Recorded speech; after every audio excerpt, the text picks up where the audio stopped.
Hola a todos, yo soy el león. Rugió la bestia en medio de la avenida. Lo que yo quiero es dar las gracias por haber tenido la posibilidad de leer un libro que es verdaderamente maravilloso. Yo digo, la verdad es que es un libro fuera de serie, es una maravilla. Y me parece que es muy importante contextualizar el libro, es decir, dónde uno lo ubicaría en la biblioteca, porque esto me parece que es un elemento clave para entender la lógica del libro. A raíz de esto yo les voy a contar una anécdota con otro libro que también ustedes habrán escuchado que yo cito recurrentemente, que es un libro que se llama La economía en una lección de Henry Hazlitt. Yo, como todo economista, fui educado, bueno, en Argentina en el paradigma, una mezcla de post-keynesianismo con keynesianismo forté, que ahí entran también, digamos, los estructuralistas y los neoestructuralistas, pero igual, digamos, por suerte, con los distintos posgrados y demás, pude ir ampliando el espectro. Me sirvió mucho para poder manejar las distintas partes de la biblioteca, con lo cual, al final, digamos, también sirve. Y lo interesante es que yo me acuerdo que yo había viajado a New York, había salido del Met de comprarme entradas para ir a la noche a la ópera, y entonces me fui a un Barnes & Noble que estaba cerca, y entonces me fui a la sección de economía, y me encuentro con un librito finito, que era el libro de Hazlitt, la economía en una lección. Y verdaderamente cuando lo vi, era muy desafiante, porque como la economía en una lección, un libro tan finito, y yo decía, pero si yo, digamos, solo en mi biblioteca tengo 1500 libros mainstream, ¿cómo, digo, en una lección? O sea, esto no puede ser, era ofensivo. O sea, entonces dije, no, ¿sabes qué voy a hacer? Me lo voy a comprar para destrozarlo. O sea, no puede ser, o sea, esto es, digo, aparte, digo, como economista, o sea, es una cosa de ultra, digamos, o sea, el resto de la biblioteca entonces parecía como algo ultra ineficiente.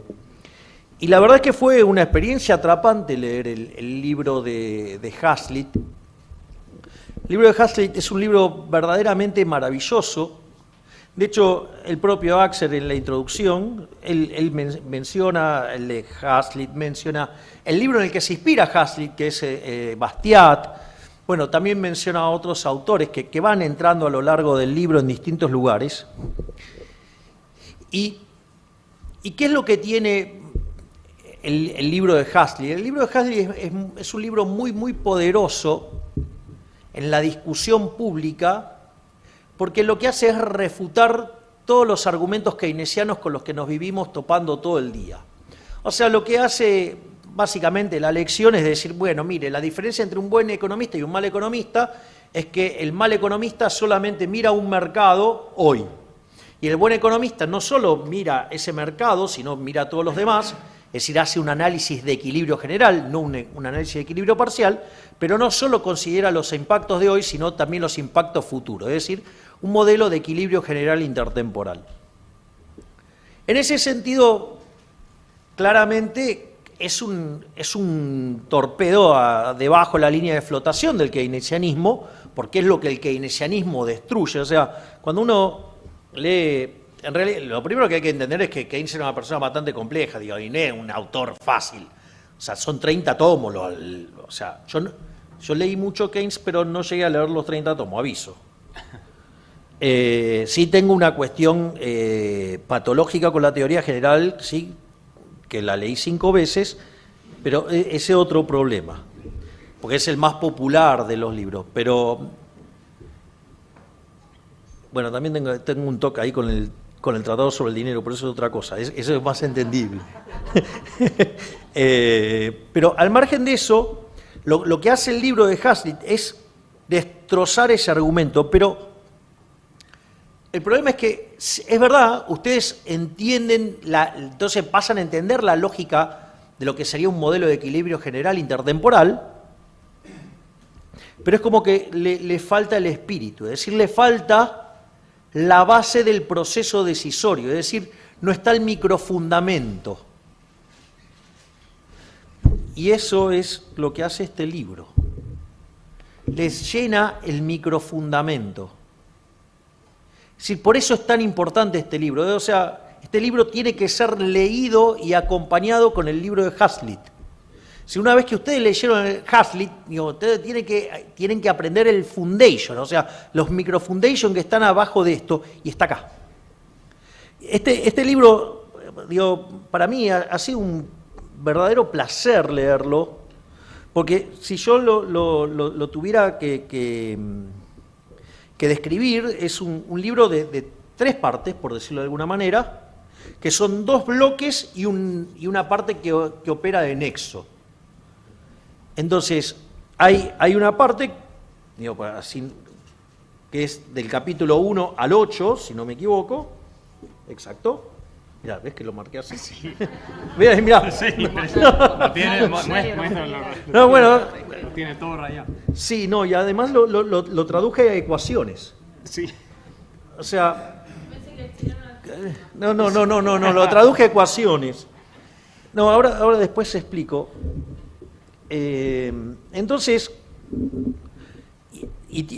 yo podría decir que tiene 2 bloques, que es el bloque de teoría del valor y tiene un bloque de crecimiento. Y esto es importante porque termina complementando totalmente al libro de Hazlitt, porque en lo que sería, lo que para mí sería como el primer bloque, que es del capítulo 1 al 8, le da todos los fundamentos de la teoría del valor. Y la última parte del libro, que es del capítulo 11 al 15, le da la perspectiva del crecimiento económico. Entonces, y justamente el modelo de Hazlitt tiene el problema del juego intertemporal, pero no el juego del crecimiento. Es decir, está la intertemporalidad, pero no está el crecimiento, que es. Y ahí, dentro de la lógica del crecimiento, Axel no toma cualquier posición, ¿no?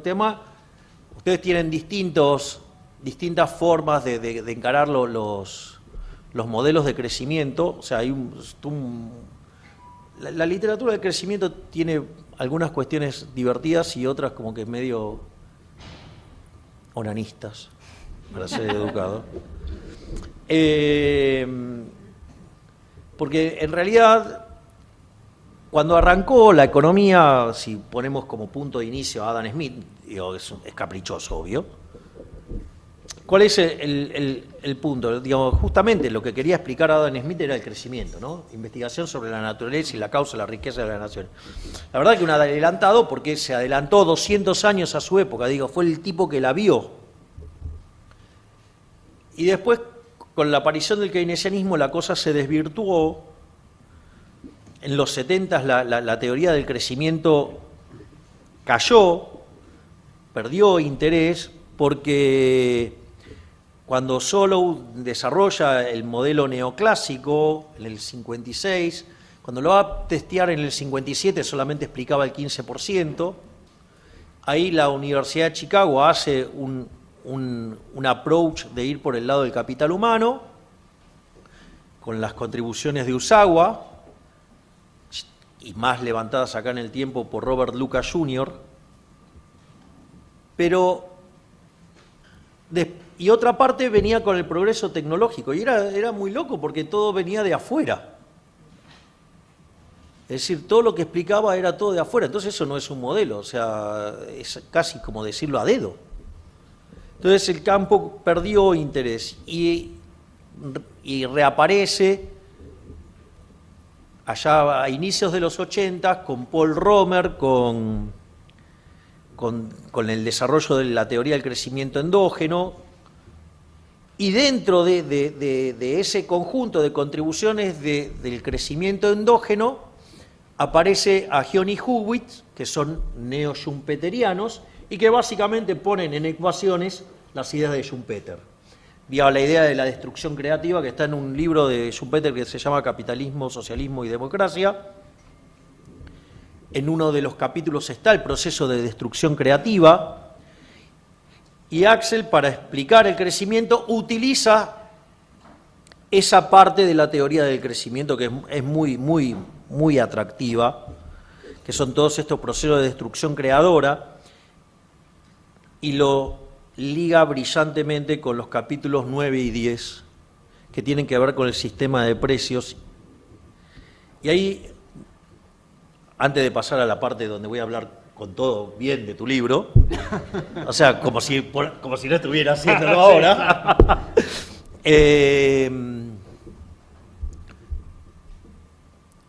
ahí la única crítica es que cuando ustedes lean el capítulo 9, digamos, o sea, tiene que ver con el tema del dinero no es riqueza, mira, hasta me los acuerdo de memoria, y habla del poder adquisitivo del dinero y la inflación y eso, pero él solamente usa eso para explicar el sistema de precios, para la cuestión del rol, digamos, de por qué entra el dinero, que tiene que ver con el problema de la doble coincidencia, el problema de la indivisibilidad y del cálculo económico y el rol que tiene el dinero para hacer cálculo económico.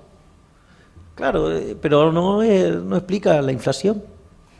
Pero claro, entonces uno dice, ¿cómo es que se le escapó esto? Y no, vive en Chile, no tienen inflación. Claro, entonces digo, uno entiende perfecto, digo, ¿por qué? Digamos. Entonces, digamos, ¿para qué va a explicar algo si a nadie le interesa? Digamos, o sea, en cambio de este lado de la cordillera. Sí. Fíjate que, digamos, o sea, el 12 de septiembre vamos a estar haciendo un seminario que se llama El fin de la inflación. Tenemos que discutir cosas que se discuten hace más de 4.000 años y parece que el único animal que tropieza 2 veces con la misma piedra es el hombre. Nosotros lo venimos haciendo hace 100 años. Pero, digo, al margen de eso, fíjense que le empieza a dar un complemento dinámico con una interpretación muy interesante del crecimiento económico. Para mí es la explicación correcta del crecimiento económico. La teoría económica decidió ir por la rama del capital humano, pero para mí es más interesante, no es que no lo estoy negando, pero o sea, vos podés acumular mucho capital humano, pero si no está la máquina, en el fondo, digo, el capital humano lo necesita para desarrollar la tecnología. Entonces son cosas que están como muy interrelacionadas, pero el problema es que vos podés estar poniendo el foco en cualquier lado, porque entonces, si vos, o sea, vamos a ponerlo en estos términos. ¿Por qué? Porque cuando vuelve toda esta discusión, aparece Lucas con la hipótesis del capital humano, porque él la levanta de Usawa, que fue el que la desarrolló. O sea, Stigler dice, el problema del modelo de Solow le falta capital humano, Gary Becker desarrolla la micro, Usawa desarrolla la macro,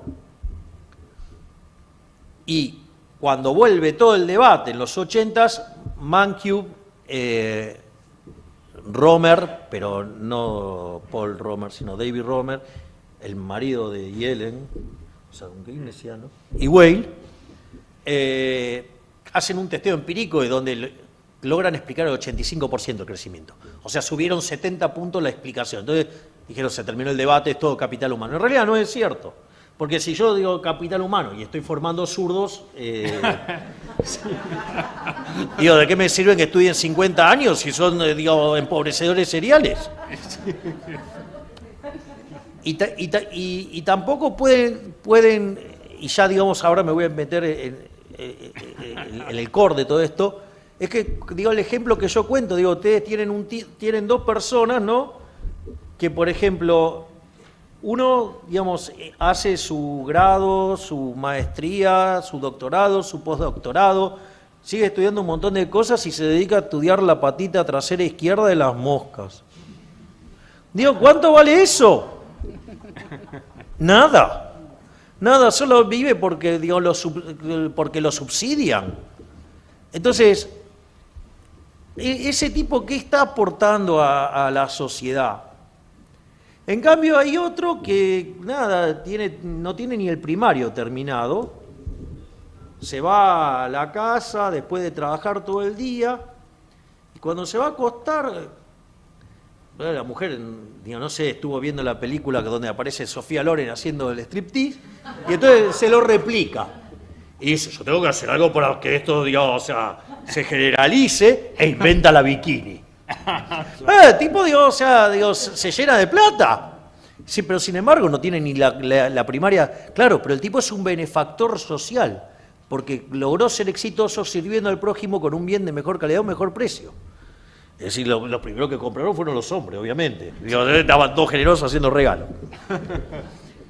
Dicho esto, habiendo dado el agradecimiento pertinente, gracias por hacer una obra así. Este libro es importantísimo. Habiéndolo ubicado dentro de la literatura y cómo mirarlo desde mi punto de vista, ahora voy a ir a lo que me parece muy importante. Una de las cosas maravillosas que tiene el libro es la concatenación. Usted termina en un capítulo y el capítulo que termina está perfectamente ligado con el que sigue. O sea, eso es una maravilla. O sea, la prolijidad del libro es fabulosa. Yo digo, o sea, lo disfrutaba tanto que, claro, digo, a ver qué capítulo. Entonces, hacía la síntesis de cada capítulo y por eso, como 25 años dando clase de teoría de los precios, o sea, teoría del valor, o sea, microeconomía, lo llené de ganchos. Porque, claro, en algún momento pensé comentar los 15 capítulos. Pero después dije, no, aprovechemos al protagonista. O sea, no. Entonces, el libro también ahora les va a dar el microfundamento para comprender completo el libro de Huxley, la economía en una lección, y si ustedes esto le suman el libro que tiene sobre inflación de Huxley, digo, hacen cartón lleno, ya está. Digo, con eso están equipados para una muy buena batalla. Y en eso hay un capítulo que para mí es fundamental. Es el capítulo core para dar la batalla cultural, que es el capítulo 6.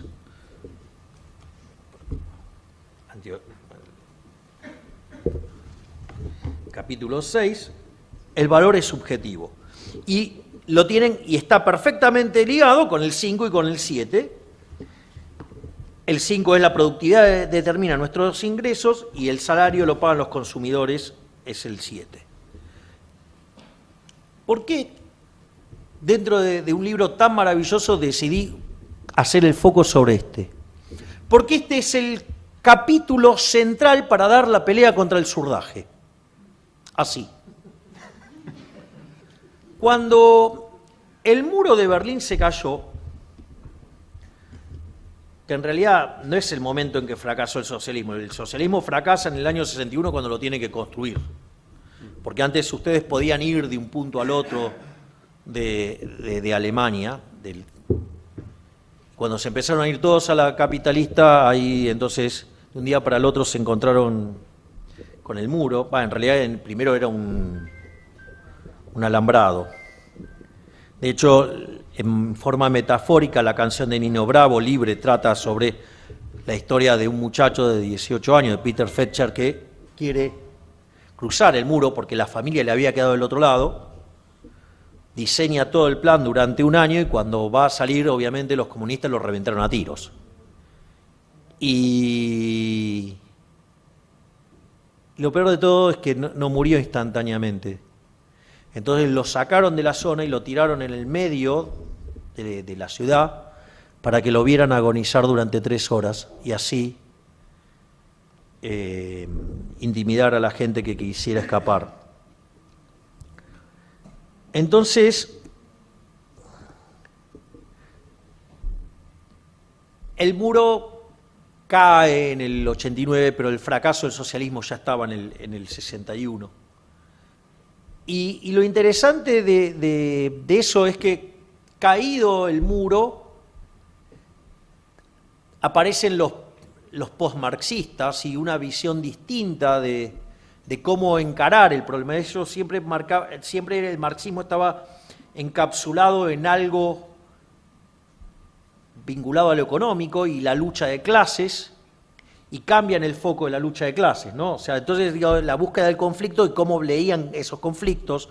Entonces aparece la ideología de género, hombres contra mujeres, el hombre blanco contra el hombre negro, o sea, Black Lives Matter, o sea, el blanco contra el aborigen, o sea, toda la discusión de los pueblos originarios, el hombre contra la naturaleza, todo lo que tiene que ver con el ecologismo, o sea, que son todas formas que utiliza el neomarxismo.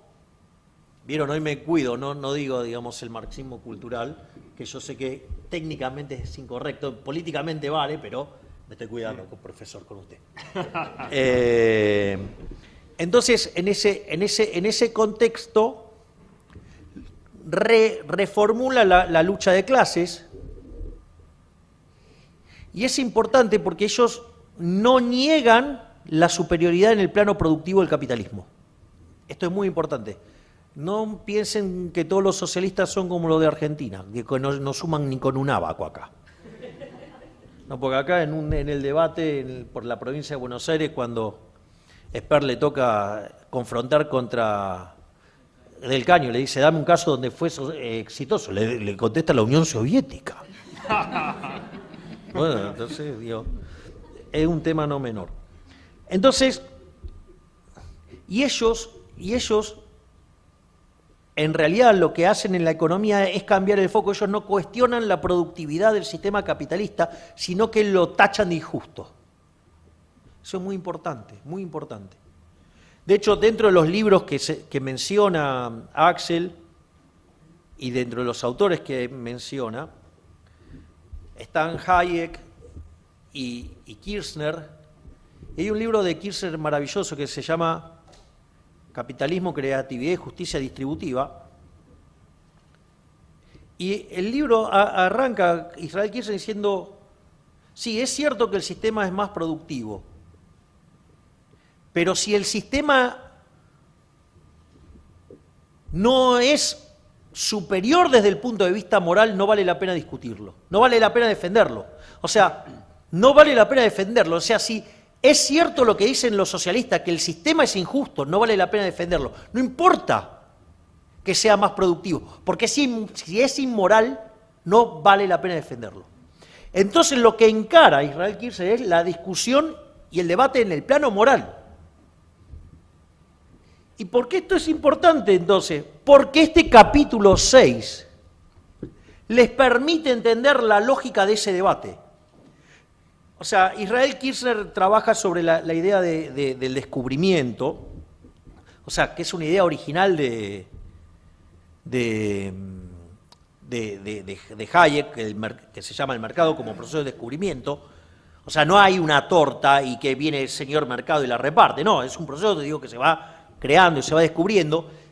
Israel Kirchner lo junta con el principio de apropiación de Locke y llega a una idea mucho más interesante para elaborar la idea de la justicia en el sistema capitalista. Y por eso, digo, son tan importantes este capítulo 6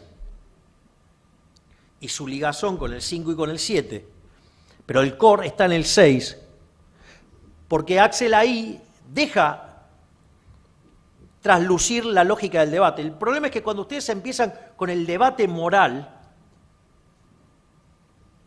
cuando ustedes empiezan a avanzar en esa discusión, se van a encontrar con un problema que es la discusión de la teoría del valor.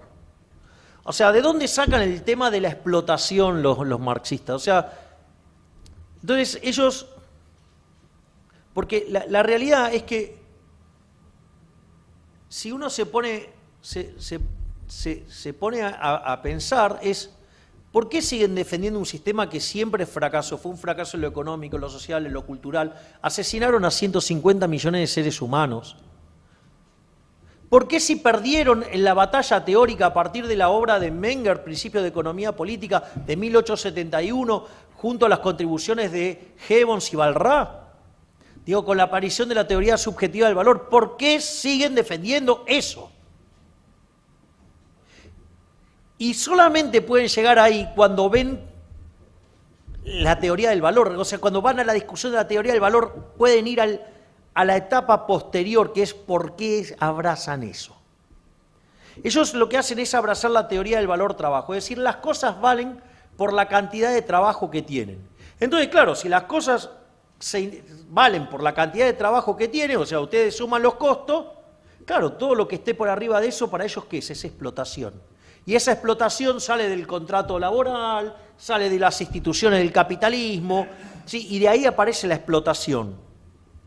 Ahora, esa idea, bueno, digamos, ya era bastante cuestionada en la propia época, porque se discutía el tema del agua, los diamantes. O sea, por ejemplo, esta botella, ¿cuánto pagamos ahora por esta botella? Nada. Ahora, ¿cuánto vale esta botella en el medio del desierto del Sahara a plena luz del día? Claro, darían cualquier cosa. Ojo las chicas. Mire que la botella la tengo yo. Ya me veo venir a ver ese comentario machirulo. Pero al margen de eso, fíjense que pero si ustedes suman los costos de esto, el costo es el mismo. Es más, no solo eso, sino que además cuando me tomo la primera botella la valoro de una manera, la segunda menos, la tercera menos, después de que tomé 50 litros me traes una botella, te la tiro por la cabeza. La utilidad marginal decreciente. Entonces, eso también está perfecto, lo cuenta Axel de una manera brillante. Y esto fue refutado. Hay un libro de Eugene von Baber que se llama La conclusión del sistema marxiano. Y, bueno, lo primero es, miren, si verdaderamente nosotros vamos a estar intercambiando cosas que tienen el mismo valor, como que es raro. No, digamos, o sea, justamente la clave del intercambio es que yo valoro más esto que esta copa, entonces lo hacemos el intercambio y lo que fuera. Y que además esa no es una cosa constante, depende del contexto donde estoy. O sea, es como el otro día fuimos con mi hermana a un lugar, me dice, no, bueno, tenemos vino, que no sé qué, ¿qué me importa? Somos abstemio. ¿Cuánto vale el vino? Nada. Digo, claro, eso a mí me pasó una vez, estaba en Tokio, entonces estaba en una mesa de personas muy acaudaladas, y uno de ellos pide una botella de vino que eran 6 cifras en dólares. Y yo dije, no tomo alcohol. Bueno, digo, ¿cómo no tomar alcohol? Bueno, no tomo alcohol. Bueno, o sea, pues ¿cuánto vale para mí? Nada. Pues soy abstemio. Entonces, digo, el primer, digamos, estar intercambiando cosas de que valen lo mismo genera muy pocos intercambios. O sea, casi que no existiría la economía, primer punto. El segundo punto es la ridiculez que si yo cada cosa la voy a evaluar por los costos que tiene incorporado, ahora hago una mejora y le pongo la retribución del capital, o sea, no soy tan bestia, ¿sí? O sea, hago un poquito, digo, es como un keynesianismo, ¿no? El propio Keynes, justamente en el capítulo 16 de la basura general, el diablo lo que hace es un markup sobre los costos y le pone la retribución a los empresarios, solo para echarle la culpa de qué pasa con los precios. Pero al margen de eso, fíjense que si ese fuera el mundo no habría quiebra, lo cual es ridículo. Porque si yo puedo poner todo lo que quiero en el precio y eso vale, es decir, el mundo de Guillermo Moreno, ¿no vieron que le dice? Entonces dice, no, bueno, pero cuando empezás a controlar ese precio tenés que controlar el del insumo, el de esto. Y no, y cuando o sea, te termina yendo al socialismo. La diferencia es que Moreno sí entiende de economía, las otras bestias no. O sea, ese es un tema no menor esa discusión. Pero, digo, el resultado es la misma porquería. Pero, o sea, hasta les diría que es peor, porque como sabe lo que tiene que ir a buscar, el daño que causa es mucho más grande. Después, O sea, no estarían las quiebras. Y después, digo, esta es buenísima. Esta es una bomba de neutrones para el surdaje, porque... No, porque, digo, primero, digo, la igualación de la tasa de ganancias. Pero si la relación capital... Pero entonces todos los sectores tendrían que tener la misma relación capital-trabajo, lo cual es ridículo. De hecho, la relación capital-trabajo es distinta, no sé, en la industria que en los servicios. Pero no solo eso, sino que además, fíjense el contrasentido, ¿no? Porque, digamos, para los socialistas, o sea, el empresario es lo más malo que hay en la vida. Tienen un problema con la vida tremenda los socialistas, ¿no? Porque si no trabajan, están en problema porque están desempleados.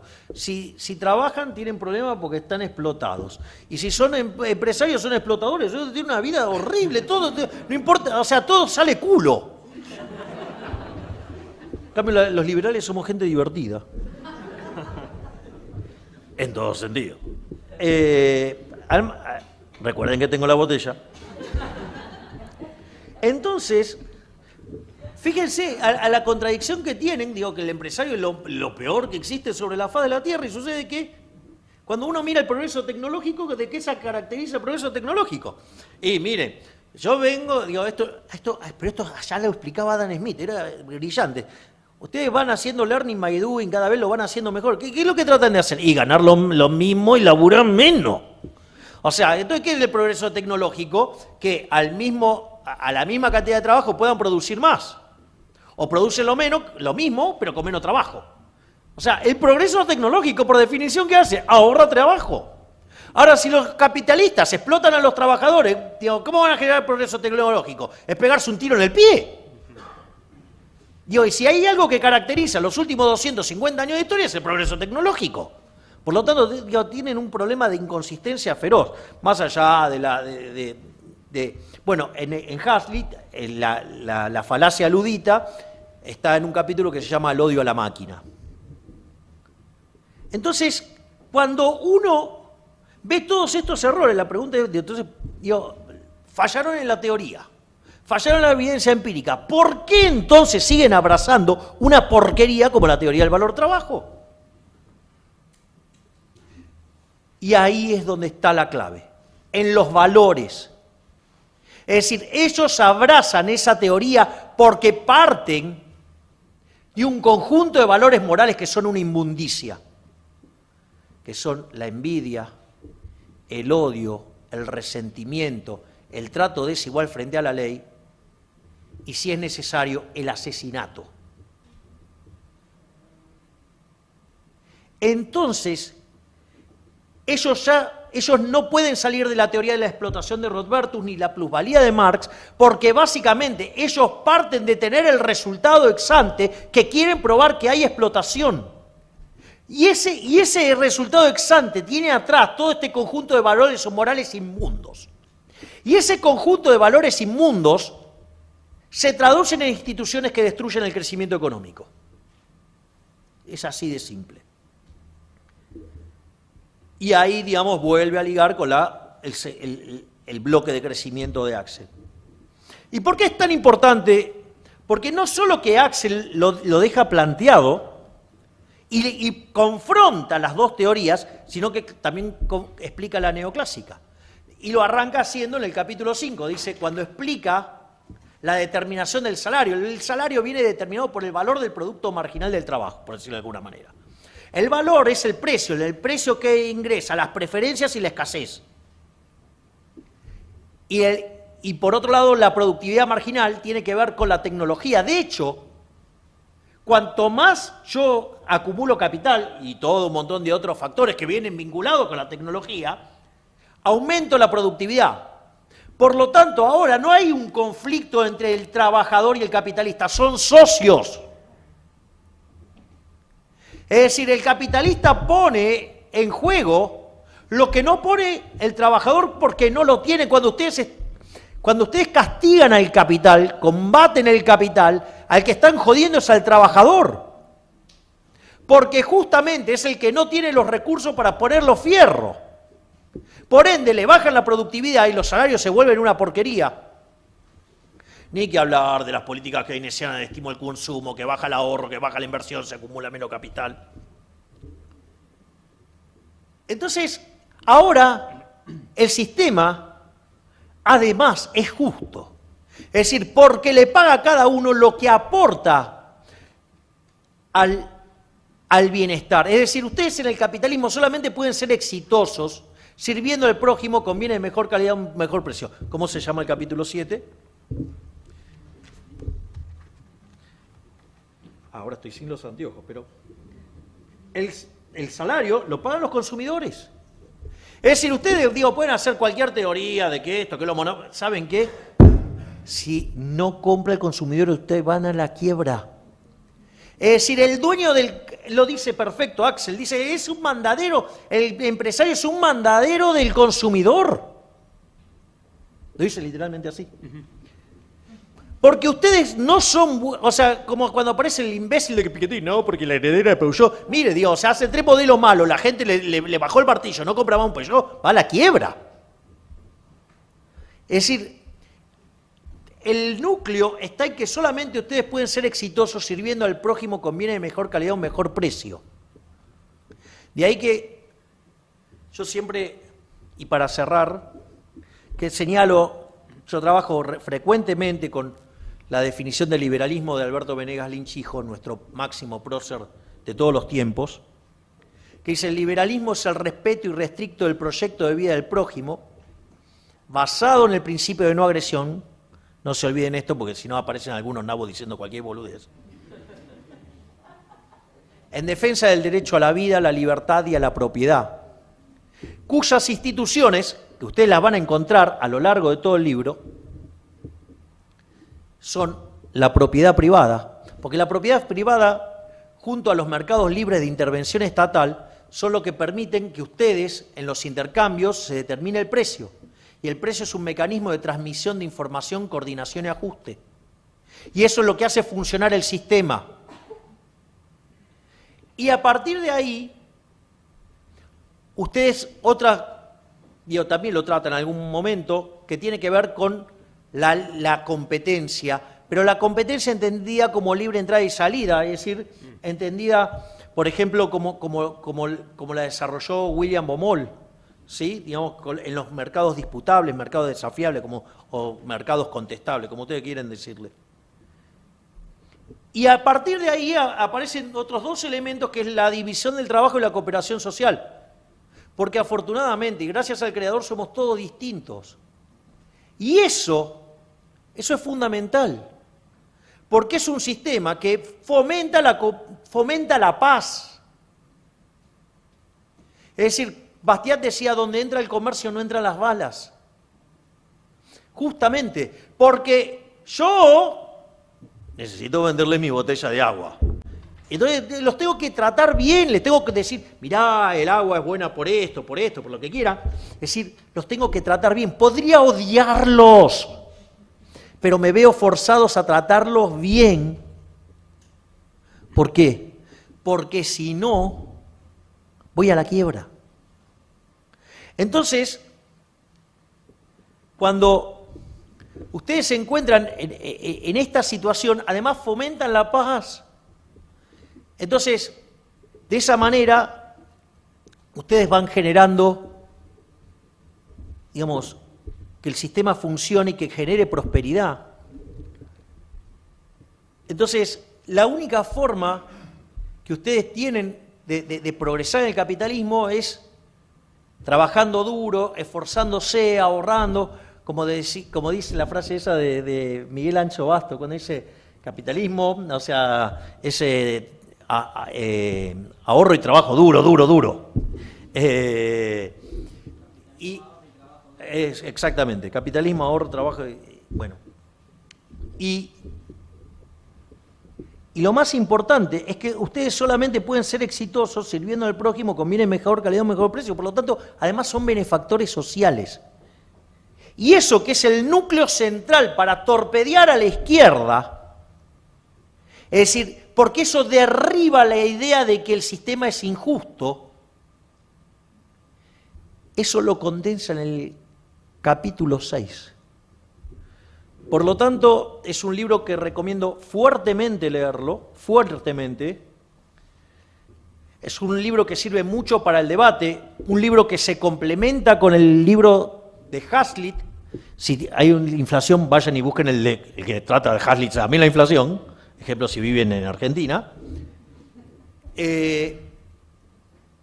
Y la verdad que estoy muy agradecido por dos cosas. Una, porque hayas hecho esta contribución, Axel, y otra es porque me hayas dado el privilegio de comentártelo. Muchas gracias.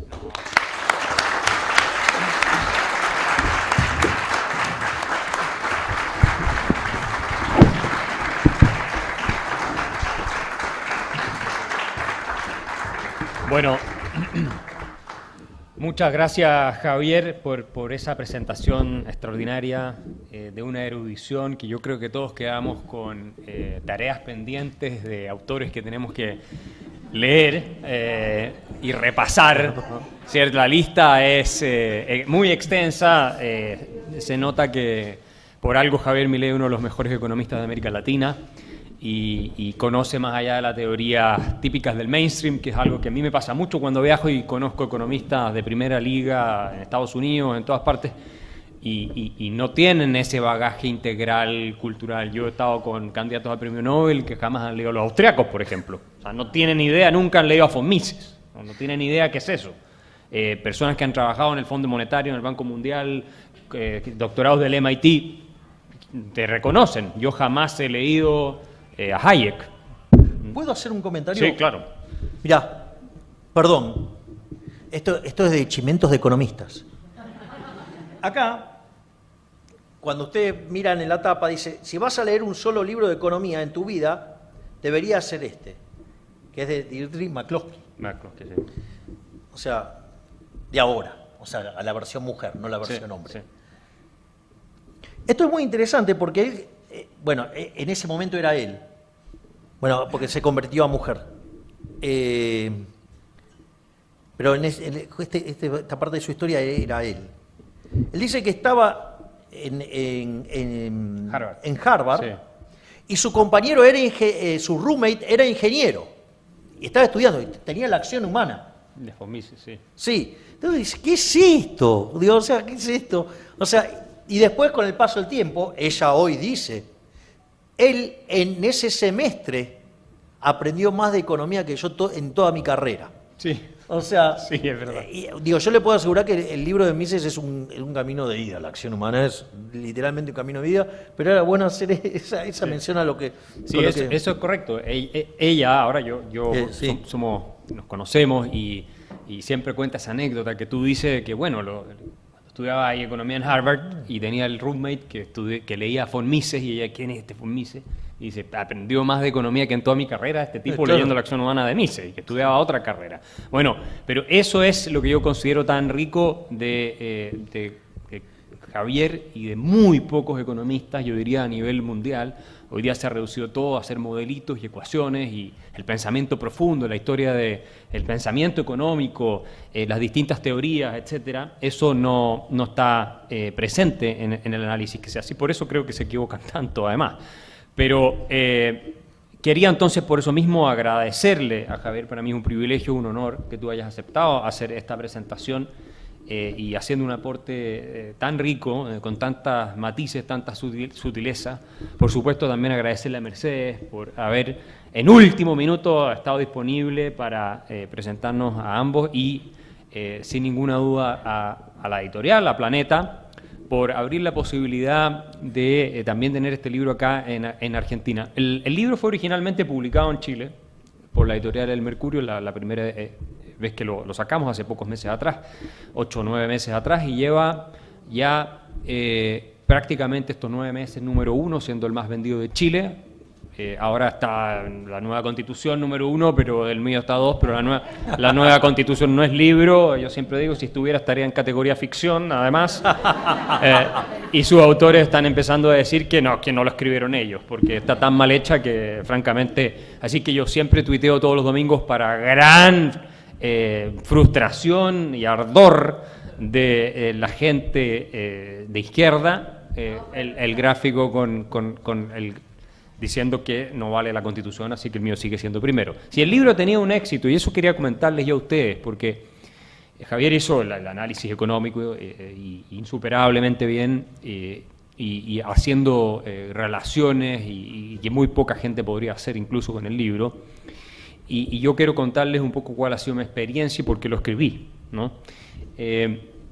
Yo soy una persona que estudió, jurista de profesión, como eran casi la mayoría de los economistas, o todos en el siglo XIX prácticamente, o eran más relacionados a la filosofía, como Adam Smith, que era un filósofo moral, y mis posgrados son también en temas de algo de economía política, pero sobre todo filosofía, pero sí soy un apasionado por la economía, y este libro resume, no sé, 15, 20 años de lecturas de economía, y ahí yo estoy con Javier, una de las que más me impactó fue el de Henry Hazlitt, Economía en una lección, porque realmente me empezó a meter en la forma de pensar económicamente.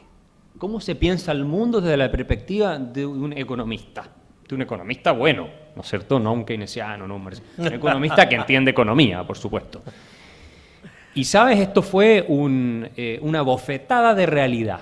Por algo se dice que la economía es la ciencia de la decepción, porque digo, los recursos son escasos, las necesidades son múltiples y son difíciles de satisfacer.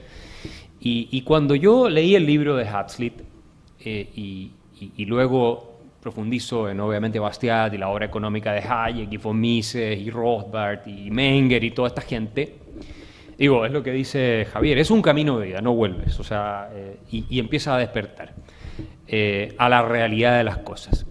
Y como me cambió a mí la forma de entender el mundo y me dio argumentos, por ejemplo, para decir por qué la destrucción no crea riqueza, que es algo que ningún keynesiano hasta el día de hoy te puede contestar, ¿cierto? Oh, qué bien que, pregúntale a Paul Krugman, la Segunda Guerra Mundial fue espectacular porque nos permitió superar, ¿cierto?, la Gran Depresión en Estados Unidos, lo cual es absurdo, ¿cierto?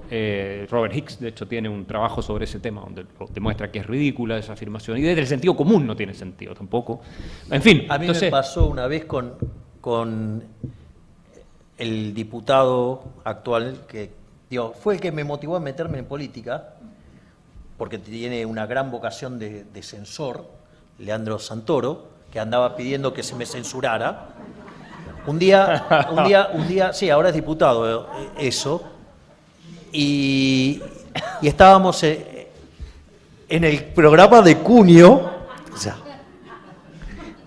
y entonces empezó con ese argumento que gracias a la Segunda Guerra Mundial salimos. Dije, qué fabuloso, entonces vivamos en guerra, entonces nos vamos a convertir en el paraíso mismo. Sí. Era tan ridícula la frase que por lo menos no la repitió más. Hay otro imbécil que anda diciendo, habla del cordón cuneta, ¿viste? Le conté la de Friedman en China. Sí, con la cuchara. Bueno, pero ese no aprende, este por lo menos aprendió a callar. Sí. Bueno, pero ese tipo de ideas son generalizadas. Imagínate si hay premios Nobel que la dicen. Acuérdate cuando Krugman dijo, si viniera una invasión alienígena y todos nos tuviéramos que preparar para la invasión alienígena, superaríamos esta crisis, esta recesión que estamos teniendo después del 2008. O sea, son ideas que uno dice, pero ¿en qué están pensando? Es como cuando en Chile dicen, no, es que los terremotos activan la actividad económica. O sea, cuando tuvimos el del 2010 hubo gente que gracias al terremoto entonces había reactivado la economía. Bueno, entonces lo que ocurre es que yo conversando con amigos, muchos amigos, con títulos de doctor, digamos, que han estudiado distintas carreras, incluso relacionadas a la economía, me di cuenta que no sabían lo más elemental. O sea, tú les preguntas, a ver, explícame qué es un precio. No te lo pueden explicar, y de hecho cuando empieza la pandemia y hay ideas de fijar precio a las mascarillas y a todo eso, muchos, no todos, pero muchos decían, sí, claro, por supuesto, hay que fijar los precios. Pero claro, tú para estar de acuerdo con la fijación del precio no tienes que entender absolutamente nada, ni de economía ni obviamente de precios, de nada. Que bueno, es la columna vertebral, me parece a mí, del funcionamiento del sistema económico. Entonces, dije, bueno, lo más probable es que ahora viene una ola de izquierda espantosa en Chile, ¿cierto? Se veía venir en América Latina también, ¿Cómo puedo yo hacer algo actualizado? Porque el libro de Henry Hazlitt es del 47, o sea, imagínense, y desde entonces yo al menos no he visto nada parecido a eso. ¿Cómo puedo hacer para ofrecerle sobre todo a la gente joven y al lector común y corriente, a la persona que trabaja en la feria, al comerciante, al taxista, al repartidor de Uber, al muchacho de 14, 15 años, a la estudiante que está entrando a la universidad? ¿Cómo puedo hacer algo que todo el mundo pueda leer, que esté la esencia de lo que tú decías, estos principios fundamentales de economía, es decir, el alma que entra al cuerpo de lo de Hazlitt, precisamente, y que sea un abrir de ojos, digamos, o sea tomarse la red pill, la píldora roja de claro, Matrix, de para Matrix. que salgan de la Matrix, digamos, y vean la realidad.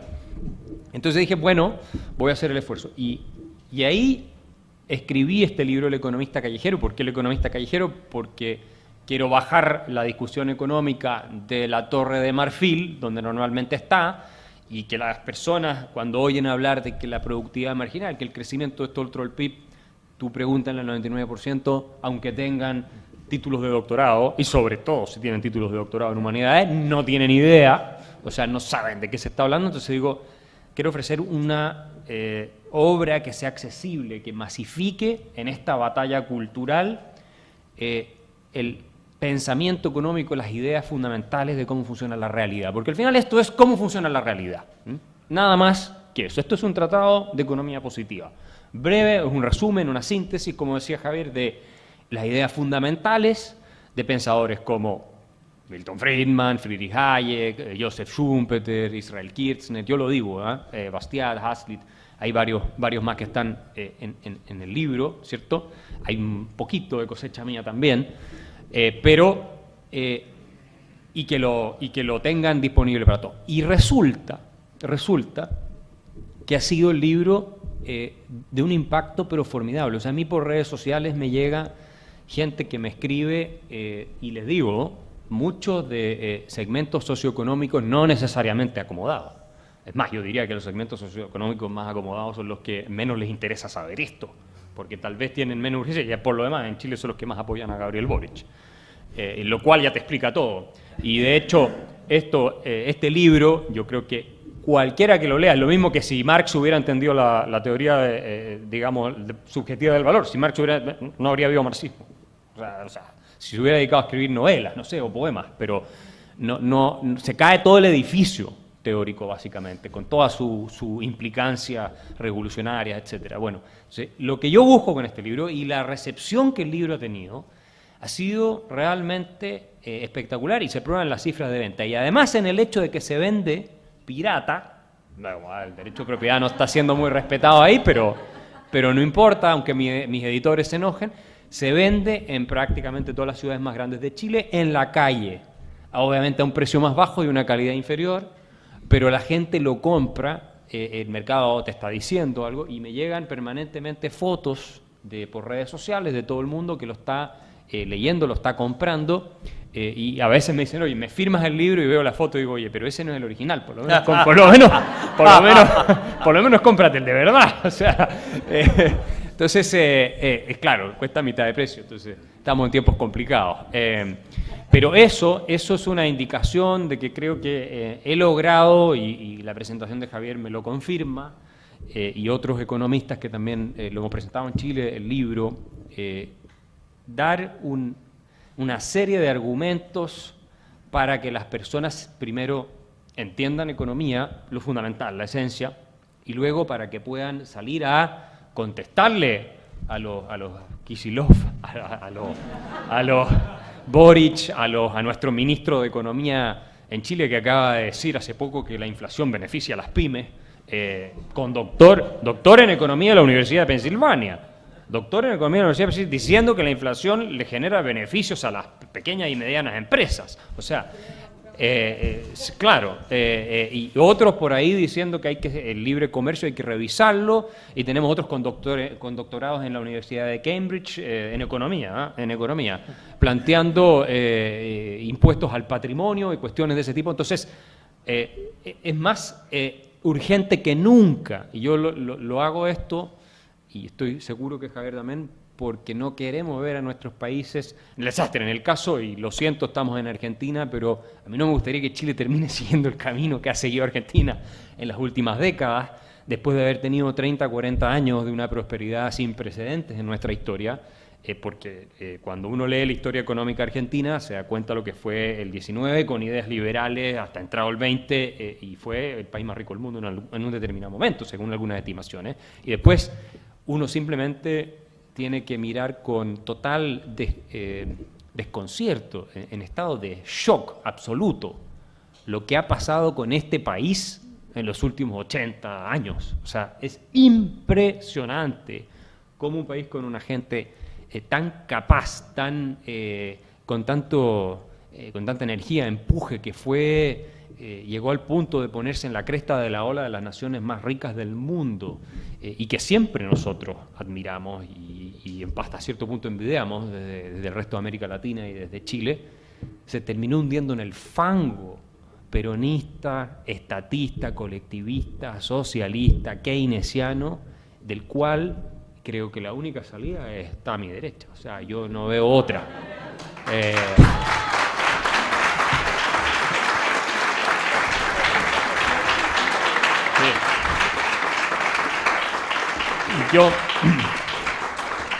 Yo lo he dicho en muchas entrevistas. O sea, a mí me parece que y por eso creo que este libro es un aporte para toda América Latina. Se ha publicado en Colombia, en Chile, obviamente ahora también en Argentina.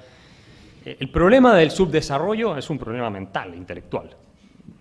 No es que faltan los recursos naturales, no es que falta, ¿no es cierto?, el acceso a los puertos marítimos. ¿Cuántos recursos naturales tiene Suiza? ¿Cuántos puertos con acceso a los mares tiene Suiza? Sin embargo, si no, tal vez el país más rico del mundo, uno de los países más ricos del mundo. El problema está acá, está en lo que pensamos. Ese es el problema del subdesarrollo.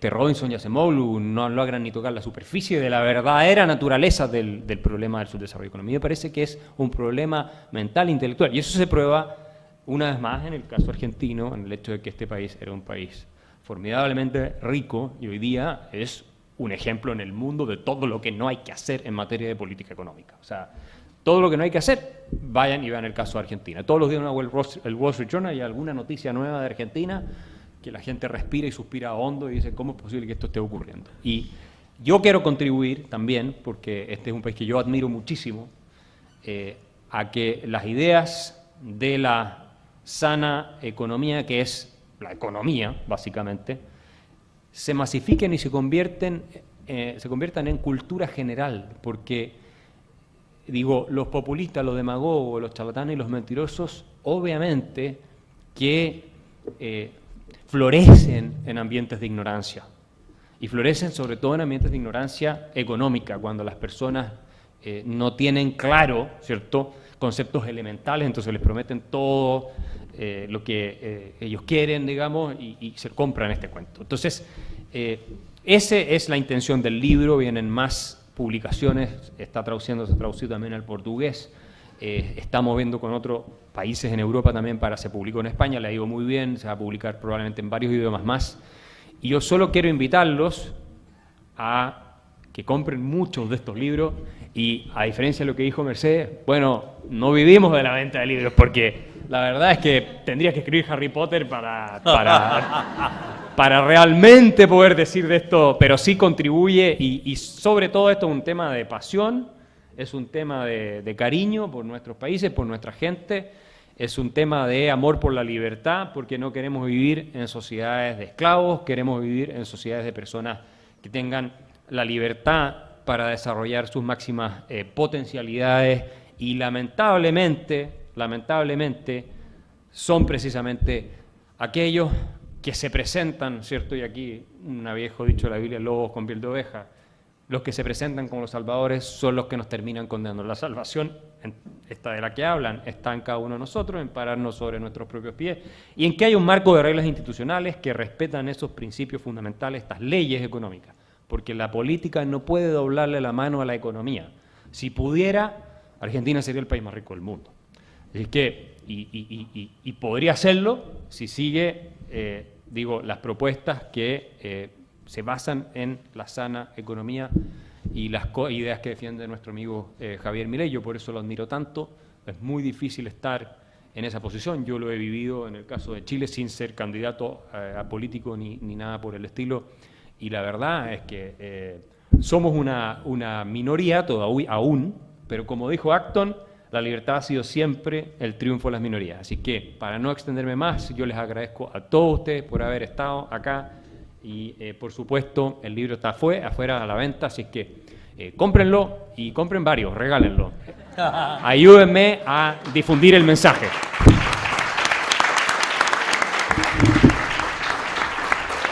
Javier, ¿querés agregar algo más? Sí, tengo una pequeña adición para hacerlo, que es respecto al socialismo. Yo originalmente creí que era una enfermedad mental. No, pero no lo estoy diciendo de manera despectiva. O sea, digo, cuando alguien se encuentra con que vos le planteás a Del Caño, dame un caso exitoso, y te dice la Unión Soviética, vos decís, bueno, tiene algún tipo de tara que no le permite ni hacer las cuentas, que también es cierto que no pueden sumar ni con un ábaco y que no pueden dibujar un cero ni con un vaso, pero después me di cuenta que no, es mucho más profundo.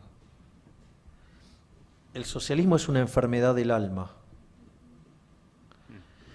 Y esa enfermedad del alma es la que contamina los valores morales.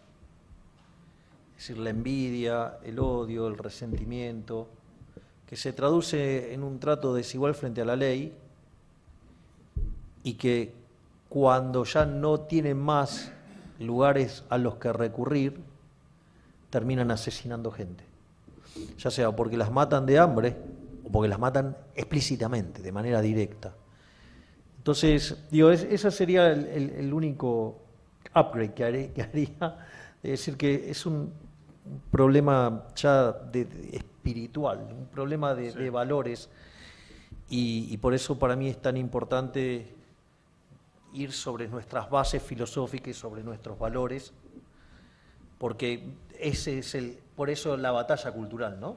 O sea, porque esta gente lo que hace es destruir nuestros valores morales y hace que esta sociedad sea inmunda. Digo, la gente, de vuelta, donde entra el capitalismo, donde entra el comercio, no entran las balas, o como decía Bertrand de Juvenet, donde hay capitalismo, las costumbres son dulces.